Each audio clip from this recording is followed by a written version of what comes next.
Welcome back to Shalisa Marie Radio, episode 33. It's been a while. It's been a minute. We're in the same room as last time. Yeah. And we're here to talk about Trifling men. Trifling men. Trifling individuals overall, but trifling men in specific since we're women and we can relate to that. We're supposed to have Phoenix here, but he is not here. So next week we'll have a following up episode about trifling women. And we'll have Phoenix here to hopefully with some company. Yeah, and spill some tea. So let's get into this. Let's get into it. Trifling men. Merriam-Webster says that, or states that trifling means lacking significance, frivolous, which is not having any serious purpose or value. We're gonna stick to that word for the day, frivolous.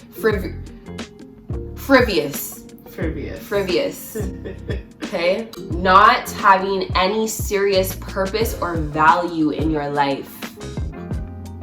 Take a second look. Yeah. Reevaluate your life. Reevaluate. So we jotted down some major points. Yeah. So we read an article. Yes. Called 3 Things Genuinely Good Guys Do That Trifling Guys Don't. Google it. It was an amazing read. And it gave us some insight. So we're gonna give you some information. So point 1 we have is trifling guys use the same words that good guys often use. How? A genuinely good guy will match his words with his actions, first and foremost. If you say that you're gonna call me when you get home, I'm expecting you to call me when you get home. I mean, I know like things come up, stuff like that, whatever, but I think communication is really important in a relationship, or if you want to build something with me. So I'm gonna be expecting that call, and I should not feel expected to call you after you said that you're gonna call me, because I won't. And stop doing that. If you're not able to call someone and you know your day's busy, you know your schedule is packed, don't make the promise. You know that you're going to be on roads all day. So why make the promise of telling someone you're going to call them? And if you don't call them, apologize. Don't just go to the next day and then message them like everything's normal as if they weren't waiting on your phone call. Treat that person the way you want to be treated. As a man, you should, if you have sisters, especially if you have a mother that's in your life, then you should treat the woman that you want to pursue something with the way that you would want your mom to be treated, that you would want your sister to be treated. Point blank, period. If his words and actions do not agree, he is unstable and should not be trusted.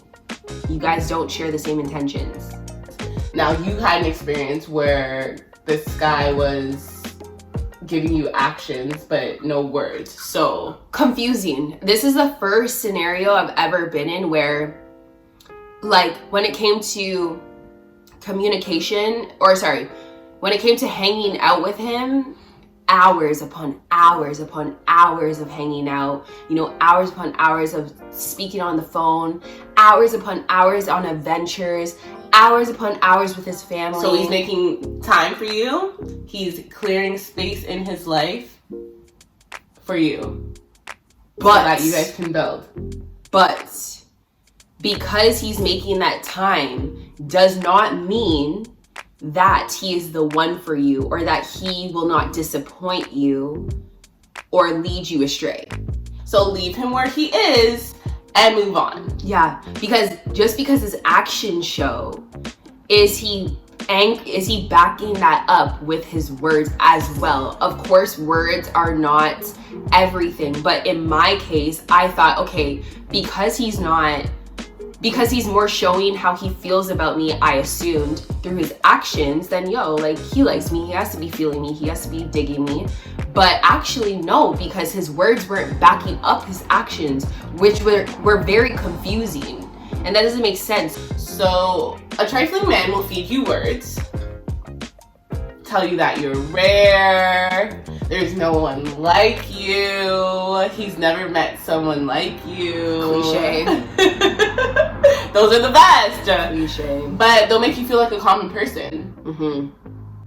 So if I'm rare, if I'm so special, and blah, blah, blah, blah, blah, blah. Why are you treating me like I'm mediocre? And this Don't is do not that. one of those. Don't do that. Why are you hitting me up at 11 p.m. on a Friday asking me what I'm doing? Why are you spending time with me? If you're like, I just don't understand why some men go out of their way to emotionally entertain another woman, but have not even one like ounce of intention, like not one, not even like they have a crush, nothing. They're just bored. Like, are you bored? Are you bored? Or is it you want that person, but then it's like, maybe you can't commit, but then if you can't commit, like, communicate that. Is it a challenge? Is it because your boys told you couldn't get me? I don't know. Why is it? I don't understand. Why is it? If your intentions aren't, okay, I'm 22 now, okay? So, yes, I've done, like, the hooking up, stuff like that, I'm over that. I'm going forward, I'm telling every guy this, I'm done with that. So if you don't want to build something real with me, or you don't see me in your future, then I don't want to be a part of whatever game you're trying to play, which is what just happened to me. So I was talking to this guy since like 2017, and like we're on and off, whatever, like we had a good time. Like I really liked him because we communicated well, I guess. We always had a good time together, blah, blah, blah, blah. And then June comes around, so June 2019, and I was going to LA. We went to LA. Yeah. And so I seen him before that, whatever, everything was hunky-dory. And then summer comes, I come back from LA, actually, doesn't hit me up. Whole summer goes by, doesn't hit me up. My birthday comes, doesn't say happy birthday. But October 1st decides to message me, hey, what's up with you? On your time? No. Oh my God. The world doesn't run on your time, trifling men. So obviously I'm playing along, like, hey, like I'm good, how are you? Da da da da. Just to see if like he's gonna bring up like what he's been doing in these past few months. Does he bring it up? No.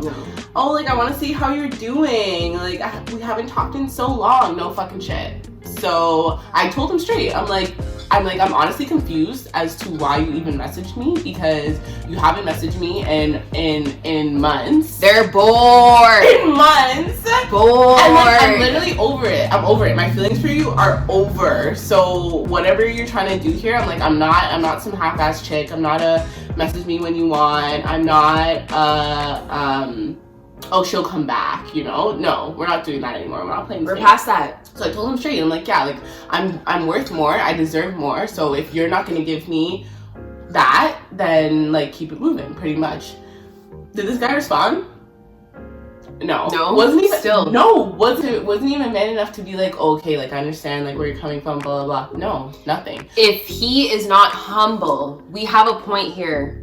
Number 2, a good guy will face his flaws with humility. Humble man. You can trust a humble man, but a man who is not humble and who cannot be vulnerable and acknowledge his flaws and be in such an uncomfortable state to change the relationship that you have, or change the relationship or connection that he has with you, if he's not willing to do that, if he's not open to have uncomfortable conversations that talk about his flaws, and yeah, throw him away.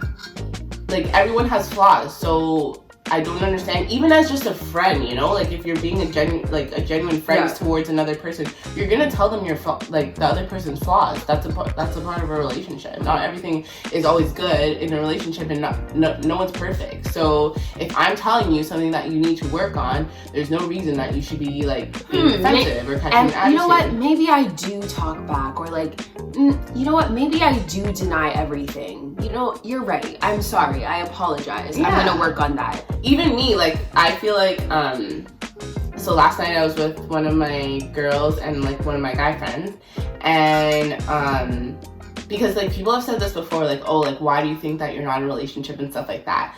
And then a girl said to me that, oh, like maybe like men are intimidated by you, or like they feel like they can't like control me in a sense, like they don't, like I won't change for that guy.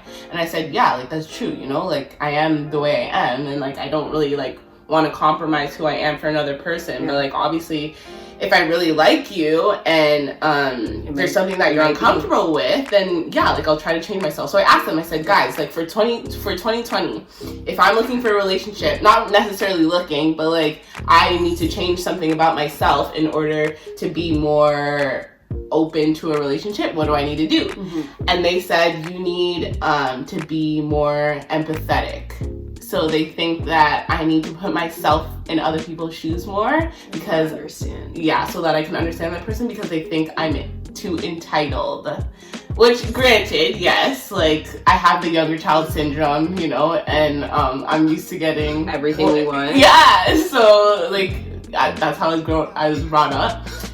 And at the end of the day, I know that I have my parents, so like, sorry. That's so true. I never thought about it like that. Yeah, so I said, okay, yeah, I'm gonna work on that. So for 2020, that's something that I'm gonna work on. So I'm definitely like reflecting more as a person and wanting to move forward with my life and grow, you know? Facts. So yeah, another thing that a Trifling Man does, he gives lots of compliments. He makes big plans, making you feel emotionally tied up to this guy. And then proceeds to say that you're crazy. And we ain't nothing. We're nothing. No, but he proceeds to say that you're crazy for thinking that you guys were going to be something. Listen, let me tell you guys a story, okay? Now, this guy's a good friend of mine, but listen, I fell for a guy because of how much time we spent together, because of our substantial conversations, because of the substance of everything, okay? Turns out, in the end, it was nothing. But out of disrespect, I was called delusional because I was led on. And because I was led on, I was kind of like defending everything that has happened. And as a result of me doing that, I was called delusional. Trifling. I have a similar story. So I've been friends with this guy for a really, really long time. You know, I never considered him in like a sexual state or whatever. Then he was trying to get at me for like a year, blah, blah, blah. We ended up hooking up, whatever. I told him that I wasn't looking for a hookup, that I was looking for something more serious, whatever. He told me that, oh, he hooks up and then he gets serious with people, whatever. My idiot self, I was drunk too. So whatever, yeah. So that happened, like a few weeks later, like it was more than once, whatever. Then, I find out that, okay, so he like then was just being weird after, you know, like like we're not snapping anymore, like we're not like talking on Instagram, blah blah blah. So like I was just like, okay, like what happened? Like was it bad? Like was I bad in bed? Because I know I'm not. So I just didn't understand. And then I heard that this person thinks that I want to be with them, and that's why they're falling back. And I'm just like, okay, first of all, have that conversation with me. Like, even as a friend, we're supposed to be friends, so just have that conversation with me. But you knew what I wanted from jump. I never said I wanted it with you, but you knew what I wanted from jump. So why would you then proceed to continue to pursue me, knowing what I wanted, which is also my fault. I'm not just blaming this person, but you know, like, come on, just like respect me. Like, you know, yeah, get what you want, but at the same time, like, you still have to consider other people's feelings. And like a lot of men act like they don't know women, and they don't know their tendency, and they don't know how we're gonna react to certain things when we've been on this earth for 23 years, 24 years now. I'm pretty sure you know how a woman's gonna react to you once they have sex with you, once they give themselves to you, once they spend time with you, once they have intellectual conversations with you. This is nothing new. This is not complex math. So this brings us to our last point. Number 3, good guys enjoy the benefits of being with you. Give and take. receive and give. That a good guy will focus on being with you, not for only his benefit, but for yours as well. So he's not gonna be like, hey hun, when are you cooking dinner? Hey, when can I come over? Hey, when are you coming over? Hey, can you drive me here? Hey, do you have some money? Yeah. Like, it's not just gonna be for his benefit. Are you giving me gas money to come see you? You're gonna Uber me? A good guy is not gonna do that. He will crying internally right now. He's looking out for you as well, as much as he's looking out for himself. Am I making you happy? Do I make you feel valuable? Do I make you feel beautiful? Am I doing that? That gets me off. Yeah. So, at the end of the day, don't try to change a man. Don't use sex, how pretty you are, makeup, plastic surgery, since that's a big thing. Ladies, stop filling your lips, your cheeks, your chin, your bum, your nose. You're beautiful. Everything. You're beautiful the way you are. Stop letting social media define how beautiful you should be or how beautiful you are not, because you're beautiful. And once a guy sees that you value yourself, you're beautiful, you don't need him, then that's when a good guy will come into your life. Now I need to take my own advice. You, me, Patrice, we have to change us in order to receive what we really want. You can't be a certain way and then want to be aligned with a futuristic, I don't know, like way that you want a man, but you're not even in alignment with what you want. And a lot of people that know me, like they still have this like, oh, like Pat's a party girl image, you know? And it's like, yeah, like obviously I like to party, I like to have a good time, you know, but like I don't just party. Like I can have a good time hiking. I can have a good time real adventures at the art gallery. I love the art gallery. Like I want to do other things, you know? Who's trying to take me to Casa Luma for Halloween? Ooh, that'd be nice. But yeah, I want to do other things. 905-619-5687. Contact. So if you are looking for an adventurous girl, I'm kidding. No, facts though. Facts. No, for real. But yeah, you know, like I know people change, people grow. So yes, and we're not saying that trifling men cannot turn into genuine good guys. Yeah. But girls, women, you know what? Trust me, if a man wants you, he will change for you.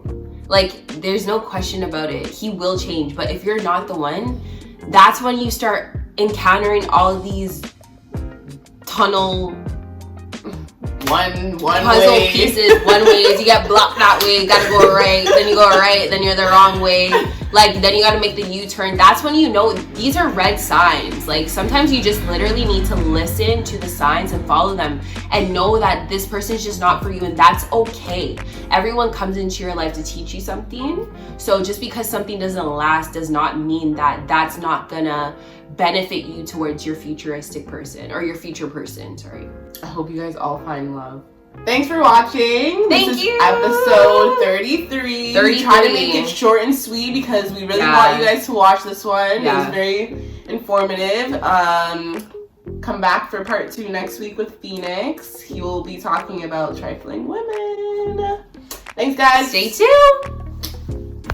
Shalisa Marie Radio.